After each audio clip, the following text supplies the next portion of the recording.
Atlanta does not play by the rule. The neighborhoods people always talk about, well, they're not where the city's real heartbeat. One block might have Beltline murals with joggers flying by and the smell of tacos drifting from a stand that's been there for decades. Just a few streets over, an old warehouse has turned into a brewery that's shoulder to shoulder on a Thursday night. This is the Atlanta most people never see.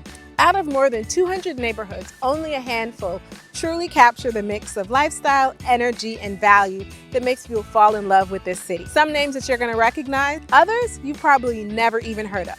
But once you do, you'll never look at Atlanta the same way again. I'll never forget my first time stumbling into a Beltline pop-up show. I went out for a jog, and by mile 2, I was standing in front of a live band, hand with a taco, right? And sweet tea in the other. That's Atlanta for you. Completely unpredictable, but in the best way.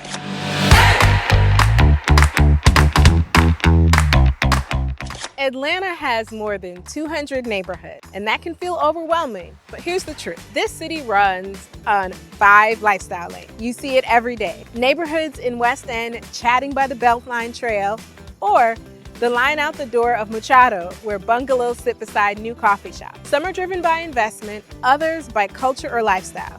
That's how I break it down. 5 lanes that cut through the noise. And we're starting with the one buzzing the loudest right now. The investment-ready neighborhoods where change isn't coming someday, it's happening today. If you want to see Atlanta reinvent itself, these neighborhoods prove it. West End radiates momentum. Along the Beltline, near Rose Circle Park, cyclists glide past restored craftsman homes, while cultured South Brewing hums like the neighborhood's living room. In the spring, Porch Fest turns blocks into open-air music stages with neighbors swapping food and stories between sets. Prices hover in the lower 400s, rare for a spot sitting directly on the trail. Reynoldstown, it feels like Brooklyn mid-evolution. Art crawls spilling across brick walls, townhomes squeezing in beside century-old bungalows, and that ever-present line at Muchacho, where tacos are more ritual than trend. Every fall, the Wheelbarrow Festival takes over Lang Carson Park with live music and local vendors adding to the creative, slightly gritty style that defines the area. And then there's Bankhead, a neighborhood currently rewriting its script. Besides Shirley Clark Franklin Park, Atlanta's largest green space, the West Side Beltline connections and public realm projects are pulling attention west. Microsoft's 90-acre campus plans are paused, but investment around the park keeps compounding. Small townhome and single-family infills keep popping up, and rezonings are appearing on agendas. Block by block, diligence is everything. For a place once known for its hip-hop roots, those early shifts are the clearest sign that momentum is real. Here's the problem that most buyers run into when they hear Bankhead and picture the old headlines. The fit? Zero in on streets hugging Shirley Clark Franklin Park. Those are where value and growth overlap without overexposure to risk. Now the reality, every block tells a different story. A polished flip might sit next to a house that needs everything. That's where local knowledge matters. My team guides our clients through the right streets, the right timing, and the right opportunity. I actually had an investor call me after driving through Bankhead and saying, "Kara, I'm not sure I see it." Fast forward a year later, he's now sitting on a property that's doubled in value thanks to timing and location. That is the power of looking past the headlines. If West End, Reynoldstown, or Bankhead are on your radar, reach out. All my contact information is on screen and in the description.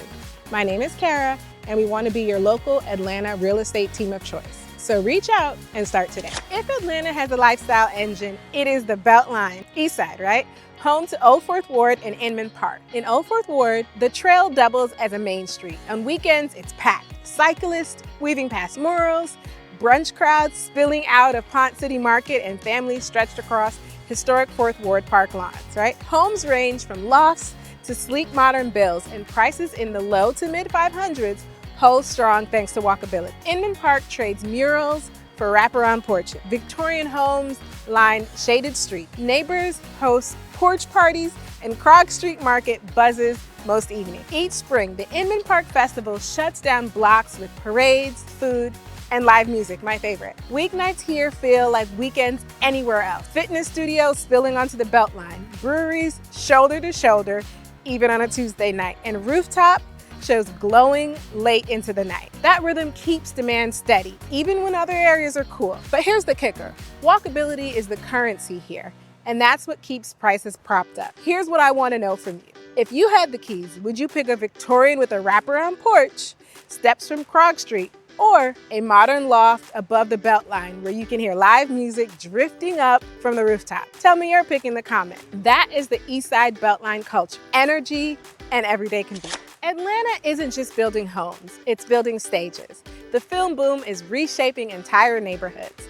In Lakewood Heights, the shadow of Tyler Perry Studios stretches across side streets where production trucks park between shoots. Investors are scooping up wide lot homes that still come in below most in-town averages, while families and creatives move in shoulder to shoulder. The vibe shifts block by block, and it's only getting stronger. South of downtown, you're gonna find Sylvan Hills carrying that early but not too early feel. Brick bungalows are being restored, and its position inside a tax incentive zone makes it especially attractive for investors. A former corner store recently reopened as Metro City Coffee House, and even warehouses are pulling double duty as film set. Add the quick 10-minute hop to Hartsfield-Jackson Airport, and demand here keeps climbing. Over on the west side, the Upper West Side, often called West Midtown, is finding its stride. The works pulses with breweries and food halls, while Shirley Clark Franklin Park, Atlanta's largest green space, anchors the area's growth story. With transit improvements already underway, this part of town is pairing lifestyle perks with long-term infrastructure in a way people are starting to notice. These neighborhoods aren't polished, and that is the point. They're where entertainment and affordability and major investment are colliding before the headlines catch up.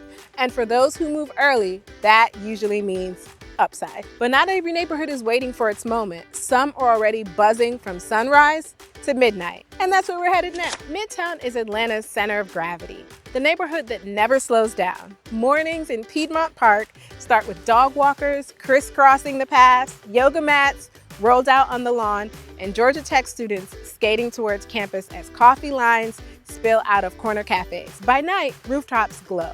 The Fox Theater lights up and sidewalks stay busy well past midnight. Living here means living on foot, right?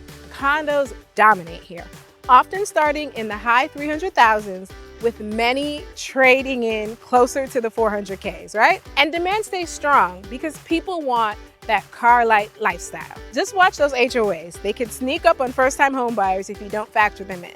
The daily rhythm, it's pure city. Lunch at Colony Squares, Politan Row, a guilty stop at the Varsity, and festivals filling Piedmont Park. True story. I once parked in Midtown, thinking I'd grab one coffee meeting. 6 hours later, I'd been to a rooftop happy hour, toured a condo, and caught a show at the Fox Theater, all without moving my car. Midtown will do that to you, right? It's why professionals, downsizers, and investors keep circling back. Quick reality check though.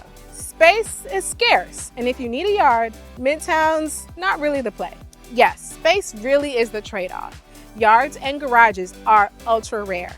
But if skyline views and walkability are your must-haves, Midtown delivers. Midtown is energy on tap all day and night, but not every neighborhood sells itself with skyline views. Some win you over with culture and grit.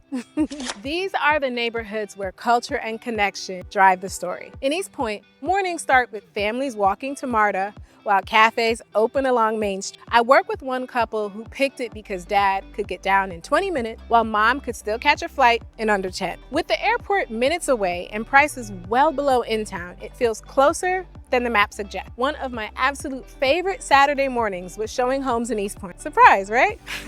We ended up at the local farmer's market sampling peach cobbler before even stepping inside the first house. And that was the moment my client said, okay, this feels like home. Sometimes the neighborhood sells itself before the property does. I cannot forget working with a family that even refused to tour East Point because of what they'd heard online. One Saturday, we walked the farmer's market, can you tell I love food, and Main Street together. By the end, they told me, this feels more like a small town than what we pictured. They ended up writing an offer that week. This is the part nobody puts in the brochure. East Point is one of those neighborhoods where perception lags behind reality, and the gap is exactly where smart moves get made. Head north and you hit Roswell. Suburban on the surface, buzzing underneath. Food Truck Fridays pack the historic square. Trails wind along the Chattahoochee, and the homes here offer the schools and space families want without losing city access. Little 5 Points is pure neon and grit. Nights here start with a beer before set at Variety Playhouse, detour into Criminal Records for vinyl,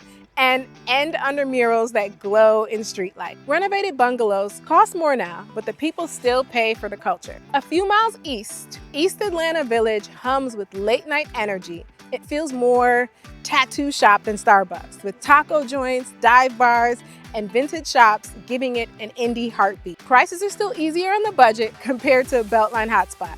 And then there's Candler Park, porches, festivals, and a MARTA stop that keeps it tied to the city. It's the kind of place where neighbors wave across yards and kids still walk to school. So tell me, would you go for East Point's MARTA convenience, Roswell's food truck night, Little Five's neon chaos, East Atlanta Village's dive bar grit, or Candler Park's porch festival? I know it's a lot. Drop your pick in the comments. I want to see which lane feels like home. These are the neighborhoods where lifestyle isn't just a perk.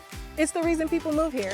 Decatur is Atlanta's small town inside the city. Saturday mornings mean peaches at the farmer's market, coffee at Dancing Goats, yes, that's the name, and a stroll through Decatur Square, where shops and restaurants stay busy. Families come for the schools, and that draw has always kept demand steady. But prices have shifted. Some listings that were higher last year are now trading in the low 500,000s, while median values still sit in the mid to upper 500,000s depending on location and school zone. For buyers who were priced out, that's a real opening. The catch is zoning, which can change block to block. I've even toured two houses on the same street where one had Decatur City Schools and the other didn't. Buckhead tells an entirely different story. Valet lines at Bone Steakhouse, shopping in Buckhead Village, skyline drinks at Buckhead Theater, and morning runs through Chastain Park define its rhythm. Median prices have softened as well. A house that was about $740K is now closer to $690.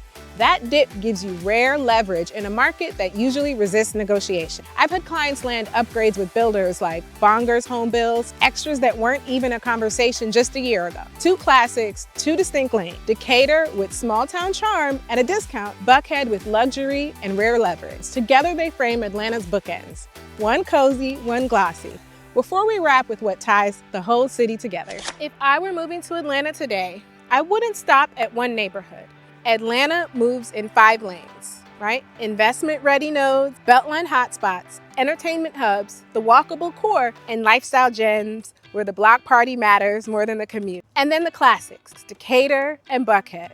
One cozy, one glossy. The right move isn't just about price. It's about how you live and where your kids go to school. My team builds custom neighborhood and school plans every day. So when you're ready, you land in the pocket of Atlanta that fits. All of my contact information is below. Call, text, or email anytime. And if you're still exploring, queue up my Moving to Atlanta Starter Pack playlist. It's packed with guides and deep dives to help you see the city the way us locals do. Thanks for watching, and I'll catch you in the next one.